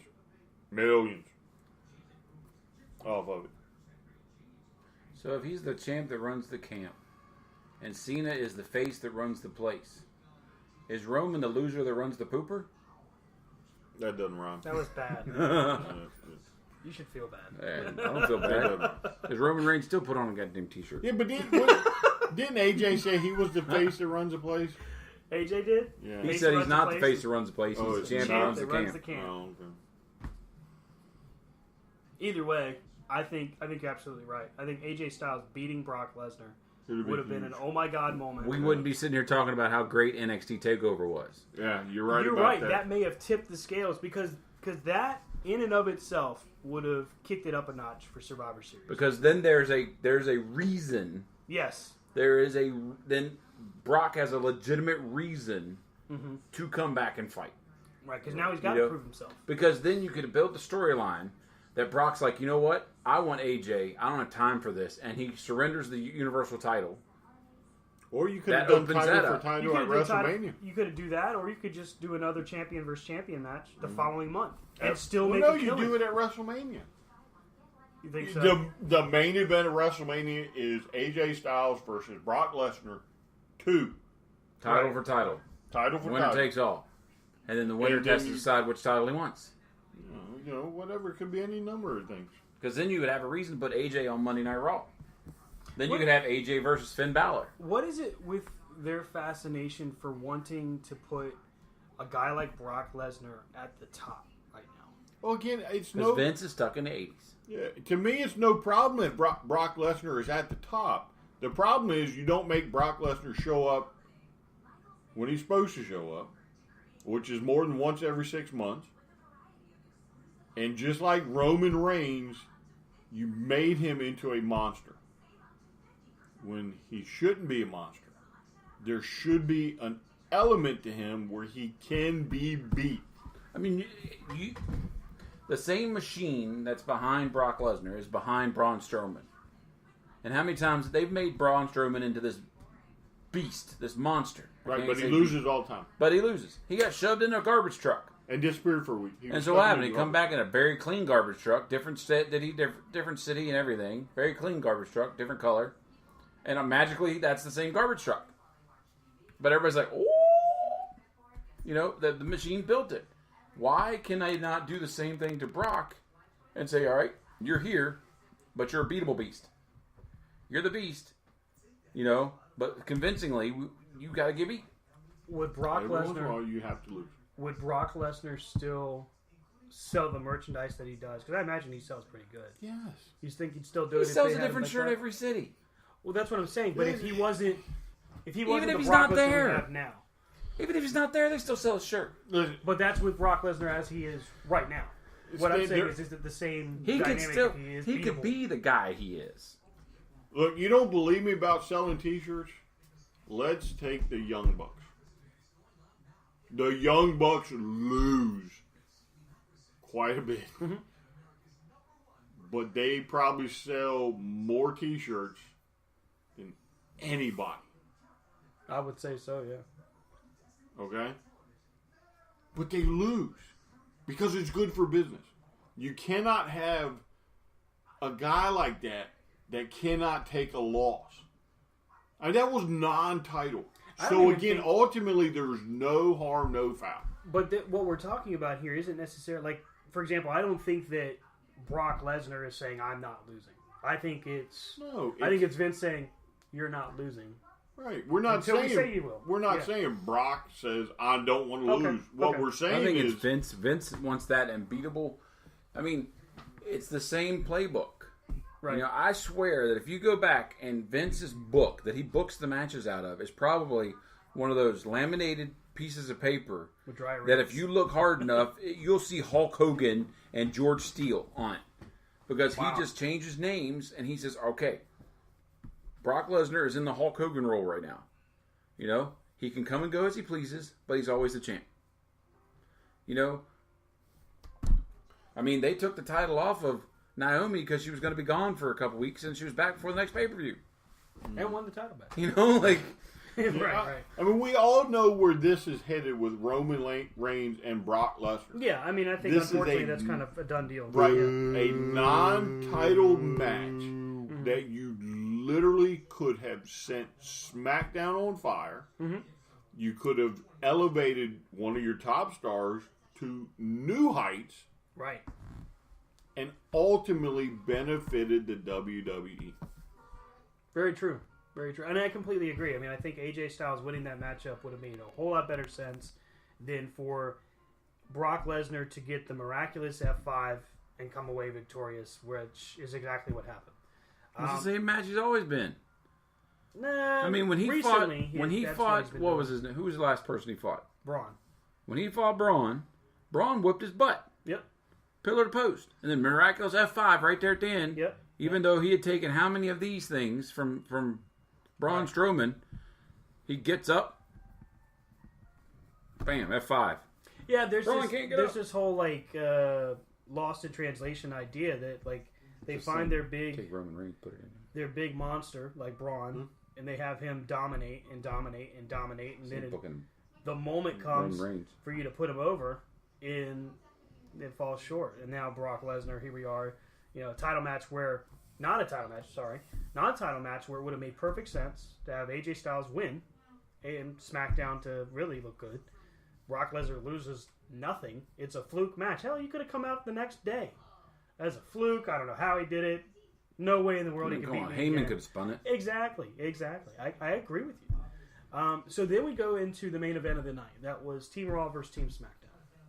This is where I got lost. Initially, it was supposed to be the focal point of the Raw team was Kurt Angle is fighting for his job. Raw wins, Kurt Angle keeps his job. Raw loses, Angle's fired. SmackDown's focus was we are not the B show. SmackDown wants to prove that they are who they are. But in the background, we know that Kevin Owens and Sami Zayn are unhappy that they're not on Team SmackDown. Those are the two prevailing stories for each team.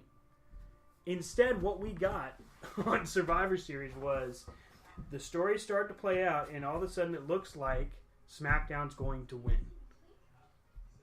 And instead, Triple H, who you would think would want Kurt Angle gone, comes in, pedigrees Angle, Angle ends up getting pinned, and then Raw wins to make Kurt Angle keep his job and Triple H, I guess, steal the spotlight from Braun Strowman. Now, they do their classic, we want to send the fans home happy, So Braun Strowman confronts Triple H after the match and chokes him out into the corner and power slammed him 3 or 4 times. I don't know. But, I mean, what the heck? Who wrote that? Who thought that was a good idea? Because I agree, Brian. I was definitely confused. Yeah, I mean, there were so many other ways you could have had the same outcome. But cleaner. Well, yeah, not just cleaner, but made everybody fit into a certain role. I mean, literally, you could have had Shane pin Angle cleanly, just some fluke pin. Yeah. Then get Triple H, and then Can't get past Braun. well, yeah, but then Owens and Zayn get Shane outside, tear him up, throw him back in, and now he's got to face Braun, and he just can't do it. Mm-hmm. Then Triple H gets in there, wants a piece. Braun's like, wait, you lost. Yeah. The two of them go at it. Same thing in the corner. Shane gets the roll up and it's over. Well, no. Shane's already been eliminated, but then Braun and Triple H go at it. Yeah. I mean, I don't understand how you can have such a good pay-per-view, and then the last 2 minutes, 3 minutes, whatever it was, it just is like, we are out of here. It felt like TNA. They all had ideas and said, let's just do it all. Boom, boom, boom, boom, boom, boom. Here's all these ideas. You look at it and you built it up by SmackDown invaded. Mm-hmm. They threw the first punch. Literally. Mm-hmm. Because they're like, we're not the B show. We're not the P show. And what was the prevailing subtext through the whole pay-per-view? Under siege. It was under siege, right? Yeah. But did SmackDown come out over top? No. They actually came out looking like the B show. The B show. Yeah. Exactly. So they proved their point. Right. You know what I mean? So, like, why have the under siege and do this? Oh, we're going to go. It's going to, and then, oh, yeah. we are the B show. Yep. Sorry. And, of course, Tuesday night, Shane comes out and says, if anything, this proves we're not the B show. But I think there's a lot of fans that would agree with us that say, well, wait, no, you basically just said you're the B show. You basically just acknowledge it and put your autograph to it. Might as well just call it a day. So, good pay-per-view weekend for WWE. Some confusing points, some things that need to be fixed or tweaked. But I think overall they had a successful weekend. You go into Monday Night Raw, and you knew that you were going to see some kind of confrontation between Triple H and Braun. You knew that there'd be some conversation between Kurt Angle and Triple H. But what we didn't know is what we ultimately saw, and that was the return, the much rumored return, of Paige back to WWE. And congratulations to her for coming back. But also the call-up of Sonya Deville and Mandy from... Mandy Rose. Thank you, Mandy Rose. I couldn't remember her last name. But yeah, Mandy Rose and Sonya Deville. And they come down in the middle of a fatal four-way and beat down everybody. And do we even have a number one contender for Alexa Bliss at this point? Was it just a no contest? I think it may have actually been a no contest. That I'm not sure.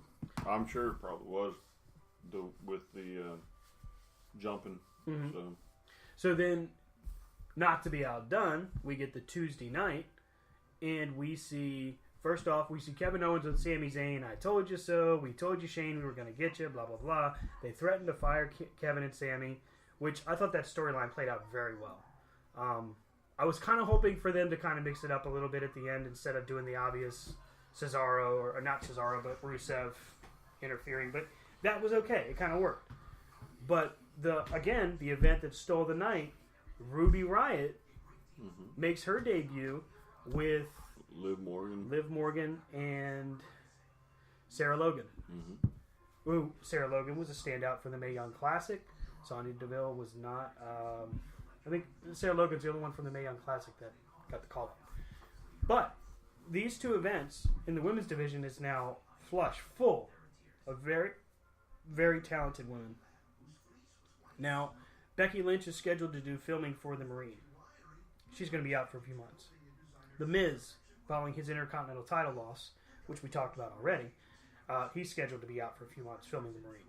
I guess he is the new Marine. Or is the Marine. He's had, 700 movies? I mean, after you make like the 8th Marine, don't you kind of move on to the next project? But It's just like Tom Cruise and Mission Impossible. yeah, good point. Good point. So with these women there, you've basically brought 6 to replace 1, unless there's another one on Raw that's. Yeah, but I don't think it's a replacement.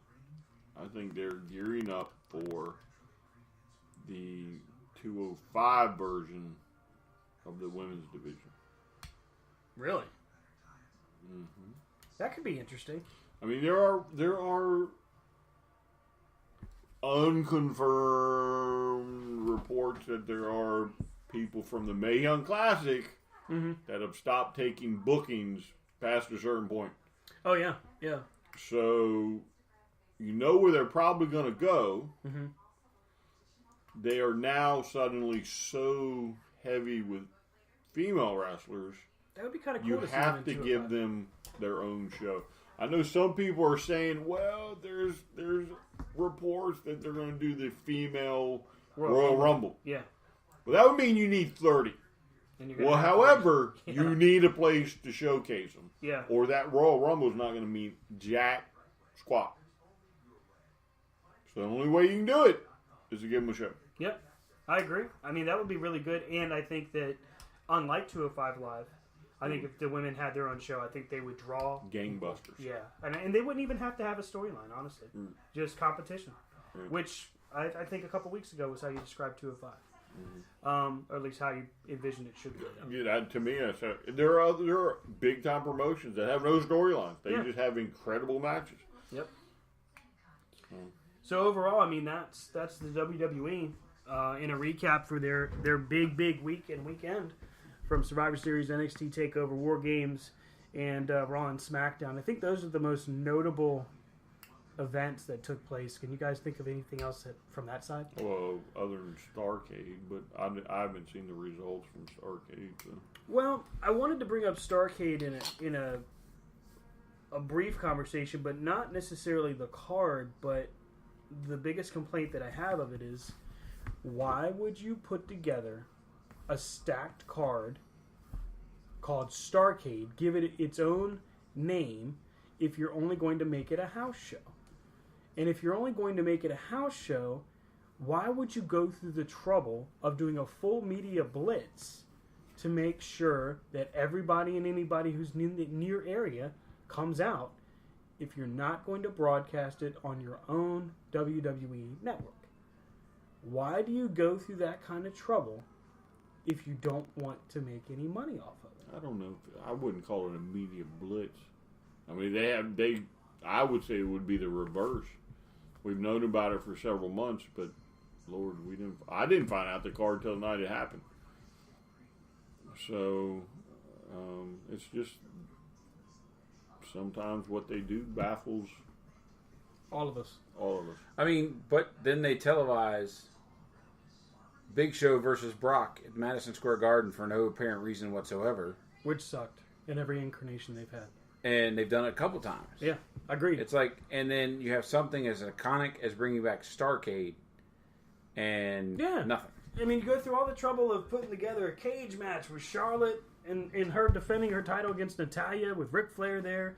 You do these WWE.com exclusives where you see Arn Anderson hitting Dolph Ziggler with the spine buster, and you see the New Day getting can't believe I'm saying this, but the Rock and Roll Express to twerk with them. I mean, all of these are things that you could put on the network. It's not like you don't have the crews available. It's not like you don't filmed have it anyway. Yeah, you have them there. I mean, it's just a glorified house show. SmackDown house show. That's all it was. Yeah. So. Hey, the good news is AJ Styles did not lose the title to Jinder on Tuesday after being beat down, as we predicted, and didn't lose it over on Starrcade either. So he's still the WWE champion. We've still got a glimmer of hope in that part until Jinder comes back and beats him. So that's the machine. Need to put Samoa Joe on SmackDown. Oh, then it was to me the undisputed. Stop it! Too much logic. The undisputed era Yes. needs to go to SmackDown, And then once Daniel Bryan turns bad, which I think we are starting to witness maybe a month now, and a half away, yeah, if that. And he is cleared to wrestle, which he will be soon, I think. Daniel Bryan versus AJ Styles has quite potential. And honestly, it doesn't matter if there's a title involved in that matchup. That matchup will draw huge. No, but I'm sure there will be a title. I think Daniel You think so? will. I think Daniel will finally get that run that he deserved and should have gotten years ago. I so want to see that. Stay away from the headbutt, Daniel. Here's the thing. I think WWE did the right thing in the interest of health, but also covering their butts with the lawsuit that they're facing. But I think what they're hearing and seeing from all of the doctors that Daniel Bryan has seen, all of them clearing him, saying he's good to go, he'll be okay, saying he's recovered faster than a lot of different concussion victims. I think they're finally starting to see, hey, he's either going to leave us and go wrestle somewhere else, or he can stay, we can protect him, and he can wrestle for us and make money. So, I mean, I think Brian's right. I think there is a heel turn in the works, because you could see it Tuesday night with him kind of covering Sammy and Kevin. Mm-hmm. Like, Shane was like, I'm about to fire you. Yeah. And then Dane was like, whoa, don't do that. Plus the look, too. Yeah, he had a different look. Well, I mean, you look at it, and the whole story, the whole character behind it. Yeah. You've got Raw, which your commissioner is Stephanie, your GM is Kurt Angle, was Mick Foley. Who'd you always see? You always saw Kurt Angle, Mick Foley. Yep. All right? SmackDown, your commissioner's Shane McMahon, your GM is Daniel Bryan. And the only time you saw Daniel Bryan is very rarely. It was always Shane out there making the decisions. Right. So it's like, apparently you're not supposed to watch SmackDown and Raw. You're supposed to just watch one. Well, maybe that wouldn't give us a headache. So, I mean, that's what I think the machine has done for this past week. I think that's what they've put out in front of us. Daniel Bryan being cleared would be amazing. But let's look at kind of the world around us right now as far as wrestling's concerned. I mean, Impact still going through their, you could call this trials and tribulations of trying to get the Global Wrestling Network off the ground. I heard it is online at this time, and the cost of it is... What line? It's a CompuServe. Line 2? Line 3? Well, for now it's up and running. The Global Wrestling Network is off the ground running. So like that 1990s thing, would you mean, Gene, you call it? 909, 9900. 99 cents for the first minute. $56 every minute after that. I haven't seen much of Ring of Honor except to say that Cody Rhodes continues to light the world on fire with it. Kiss the ring. Yeah, that is the hottest thing outside of the machine right now is the Kiss the Ring. It's like the tour of Kiss the Ring and his big feud that's going on with Dalton Castle, who I wonder how long that's going to last if Dalton Castle will finally get the nod and become Ring of Honor champion. I mean, he's been loyal. He's stuck out every single person they've had there. It would seem to make sense to see him get a shot. Mm-hmm. I'd like to thank Hot Topic for finally having in stock at the Hot Topic I went to, Double Extra Fat Boy. What? Cody Rhodes shirts. So I got to finally get a Cody Rhodes shirt. Mm-hmm. And I didn't have to listen to the person behind the counter going, if you go to HotTopic.com, you can order one. And I wanted to say, well, if I was going to order it online, I'd order it from Pro Wrestling Tees like 2 years ago. It's the chase. And I won. Finally. I won something in my life. Besides getting to the buffet first. But they had Double Extra Fat Boy, so that was nice. And if you buy a shirt from the Ugly Ducklings, my opinion is go higher than what you wear. Because Double Extra Fat Boy with the Ugly Ducklings is kind of like a extra fat boy. Well, I mean, you could just be like the coach and just not wear a shirt. Or you could be like I did, just stretch it out and it fits great. Hey, you have that awkward moment we're standing here talking to Iggy. Who do you think's gonna win? Well, never mind. So, with what we've seen in this past week, we've had NXT call-ups, we've had the Scenic City Trios tournament, we've had UCW's Ultimate Collision, which I thought was a hell of a show last night. With the Biter New Fitness and Sports Center. The Golden Pipes has arrived here at Quarter to Corner. Mm-hmm. So, if we're trying to put everything together, get a nice, neat little bow on it, Rob, It's a great time to be a wrestling fan. there you go. And you've got to realize that there's more to life than WWE and your mainstream feds. If you don't support the indie guys, you don't support the local guys, those guys can't make it to the big time. So that's my soapbox, and I'm done. What about you? At Rob Hefner. Yeah, there you go. What do you count us down or something? No. I'm just kind of. I'm just covering all my bases. So I don't talk again. If we're looking at the week that was, just if we had to pick a highlight, pick a The week that thought was, process. the week that was, the week that will never will be. What do you got? What was your? Oh, I don't know. To me, for wrestling, it was almost sensory overload. There was a lot. So much crammed into. You figure 9 days, 8 days. Because I mean, not only the events we went to, but then you got to catch up on the other stuff because you got to have something to talk about. Dude, I think that's the hardest part. What we do with UCW, which we continue to have fun with, which is just an awesome experience. But it's also, I don't want to say time consuming in a negative sense. I want to try to word this right. It's a lot to do. We'll put it that way. It is just a lot to do, and it's very involved. That, in and of itself, is just like a whole other project. It's like a whole other thing, and it becomes so much that, and maybe that's what I'm learning is what we do here as Corner to Corner. It's got to be managed right, with what you do, how you do it, time-wise, communication-wise. I think that's something that is, sometimes it's a harder lesson than it needs to be, but I mean, I think that's one of the things that I've noticed, being able to do what we do with them, which is amazing, and I love it. And then also trying to catch up as like a wrestling fan and seeing what's on WWE, what's on Ring of Honor, what's on Impact if you get an opportunity to find it wherever it's being broadcast today. Championship Wrestling from Hollywood. Probably at a pool hall somewhere. To your point, it's like there's so much out there, and to Brian's, it can be almost like sensory overload, especially within the past week or two, because there's just been so much going on. I'm just really glad that Lucha Underground finished their season, so it's like one less thing to watch. And they got the green light for season 4. So we have been hearing the past few months that they were apparently in financial trouble, but they got the green light for season 4.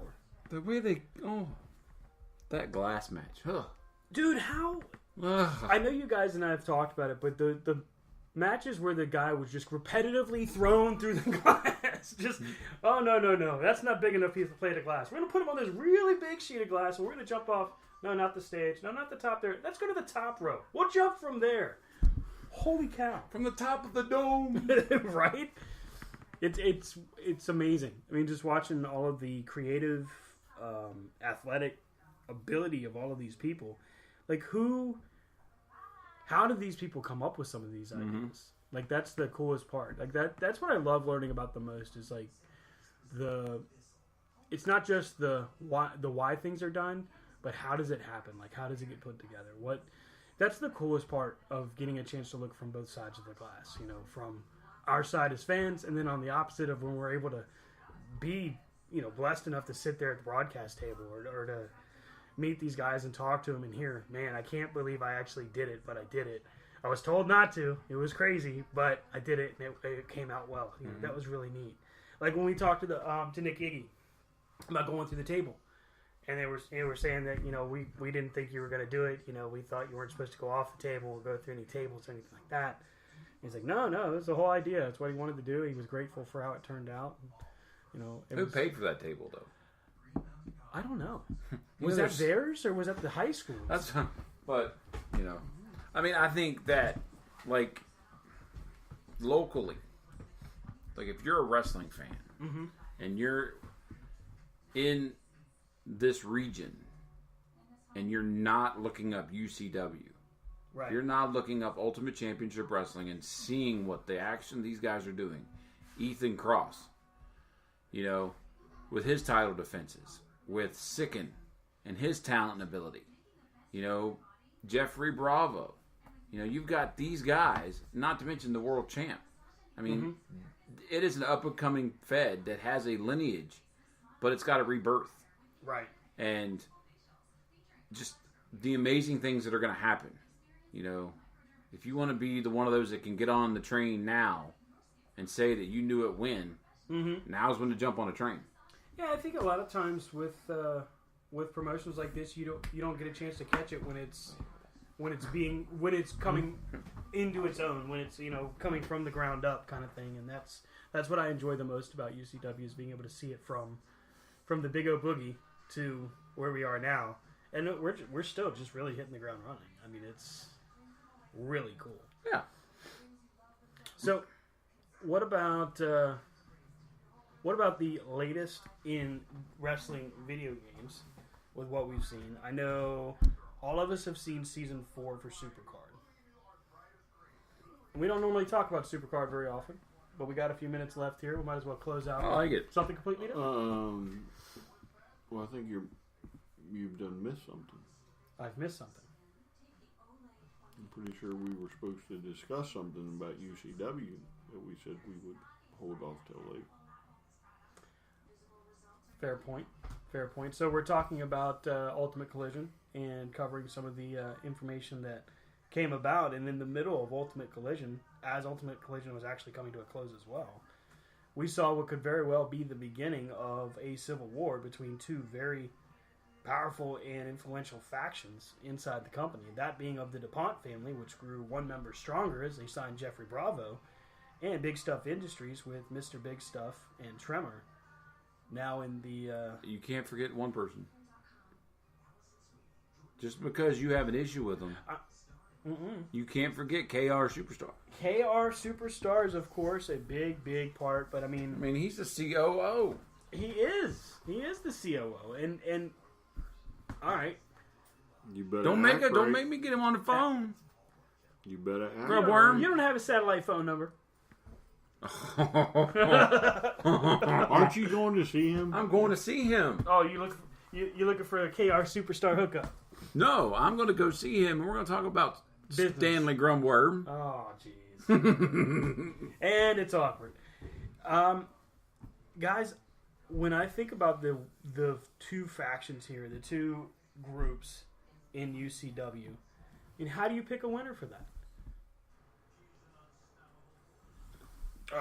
This is gonna shake UCW to its core if these two gentlemen can't get their houses in order. It's gonna be, when it explodes, it's gonna explode. They both have hardware, and they both have things to be proud about. But just like with any company, companies and organizations want it all. Mm-hmm. Who's going to be left standing if this comes to fruition? Fruition. Yeah. Fruition? It's like a smoothie, only better. It's the big words. It's just late. Fruition. I would say, if I had to pick. Oh, you're going to go out on the limb and pick. I think, honestly, you better watch.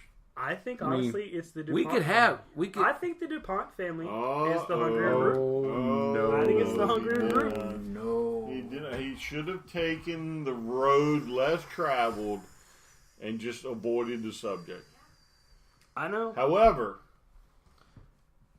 you should probably make sure when you talk to KR, make sure the champ knows. I'm sure the champ is already listening. Side? The champ is always listening. I know that. You know that. Mr. Ethan Cross is always listening. Oh, now you say Mr. Ethan Cross. If I have to make a selection, if I have to make a pick, I mean, I think it's going to be the... We talked about the potential civil war. We talked about the potential outcome of what could happen if these factions... We didn't say you had to pick a side. No, I offered it of my own free will. You picked a side. You drew a line in the sand. Wow. So, I mean, am I getting a feeling that there's... you guys are picking an alternating... I'm just saying, what's best for business is best for business. But, buddy, you picked a side. So you're you saying... better sure as hell hope your side wins. Yeah. There's always you casualties in war. You may become UCW's Atlanta. And if you know your history, Atlanta was burnt. To the victor go spoils, and you may have just become a spoil. I don't think that makes any sense. I'm actually a little confused right now. You just picked You something. picked a side. So what? Atlanta burned Who when the cares? North came down. And so instead That's of true. being the I'll give you that. So if Big Stuff wins, So you're gonna saying, burn. So you're picking Big Stuff Incorporated. I'm not picking either side. here's the thing: Industries, as a excuse me, report, industries. as a industry professional, Oh God. you should stay the Here it course. comes. You can't do it. But here, at the first chance you got to stick it to Well, Big you Stuff know, Industry, Maybe KR and the champ shouldn't have put their hands on me. We were at the ringside. We were doing a job. We were there for business. so now it's feelings. You know, I mean, I get a You little got bit your touchy. little feelings hurt. People start getting on contact For- and getting in my bubble. It's a Your little Goodwill uncomfortable. shirt got wrinkled, and now you're all mad. For the record, Good Rob, shirt. It was a UCW shirt. For the record, I was there doing a job too, and I didn't get accosted. This is true. He didn't. So maybe you know what? Maybe it's But if you look at the history, the history. There's a history. There's a history. the There's a only history. the only thing right now Stan should be thankful for Is they haven't. is he don't have a wrestling license. Yeah. That's Because why I I'm grateful force- for the no contact clause, but it 'cause- apparently was violated. Because I mean, as much grief as you give KR Superstar and Big Stuff Industries, Whoa! Now that's a bit far. Who gives who grief? Who gives who grief? You know, I'm just I saying. don't see them coming at you like you. I mean, Wait, what? No. Now may be the time where Rob is. I don't know if Mr. Humphrey J. DuPont IV and Mr. Ethan Cross would want him on their side. That's probably true. They probably would not want to hear that I would say that they're the selected winner. They're probably like, no, don't curse us with is that. this like, Don't you bring that don't juju want the upon Stan- me. Is this like you don't want the Stan Grove seal of approval? Yeah, right, exactly. I'm telling you, that's probably what it is. He's probably right. They'd be like, don't pick, stay away. I mean, trust me, there will be phone calls. If I had Within said a day or if two. I had said Big Stuff Industries, the phone would have rang. We'd have had KR on the line. He'd have been like, "Don't you dare utter the words Big Stuff Industries and your support in the same I sentence." think next week we could have 2 hours of just KR talking Oh, to I'm you. pretty sure we could have 2 hours of KR anytime we want. I'm sure he's available at a moment's notice. No questions when it asked. comes to this little grub worm. Oh my god. I mean, But here's the thing. In Stan's UCW career, he's always taken the high road. He's always taken the middle ground. No, yeah. He is. Listen, you need to listen. He insults KR every opportunity. Well, I know that. But when it comes to him picking a side, he always says, "Well, you know, we'll see what happens, right?" But the first time for him to get a shot into KR, yeah, you guys and making a little bit more of and this than it really the needs to be. champ, not only KR, but the champ. Did you not see Trimmer? I will You really say- want him sitting outside your house? So you would say that Tremor and that's very true. I do not want Dude. Tremor outside my house. Halloween's not over for that guy. You tell him that. I asked him the other day about his mask, and all I got was a grunt, a growl, and a push. Did you not Get remember away the from big me. old Berkey? You were like, "Hey, how's it going, Trimmer?" And that was it. He killed